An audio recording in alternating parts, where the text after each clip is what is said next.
যশোরে বেনাপোল সীমান্ত দিয়ে ১০ জন নারী, পুরুষ ও শিশুকে বাংলাদেশে পাঠানোর চেষ্টা করছে ভারতীয় সীমান্তরক্ষী বাহিনী বিএসএফ।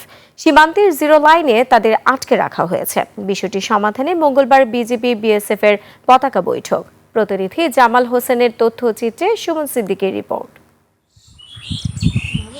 রোববার রাতে যশোরের বেনাপোল সীমান্তের সাদিপুর গ্রামের খড়ের মাঠ এলাকায় কাঁটাতারের গেট খুলে নারী শিশুসহ ১০ জনকে বাংলাদেশে পাঠানোর চেষ্টা করে বিএসএফ।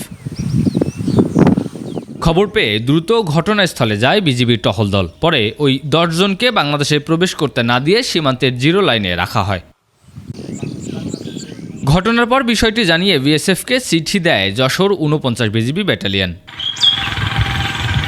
বিজিবি জানায় বিষয়টি সমাধানে মঙ্গলবার সকাল ১০টায় বিজিবি ও বিএসএফ এর মধ্যে পতাকা বৈঠক হওয়ার কথা রয়েছে। বৈঠকে ওই ১০ জনের পরিচয় ও তাদের অবস্থান সম্পর্কে বিস্তারিত আলোচনা হবে।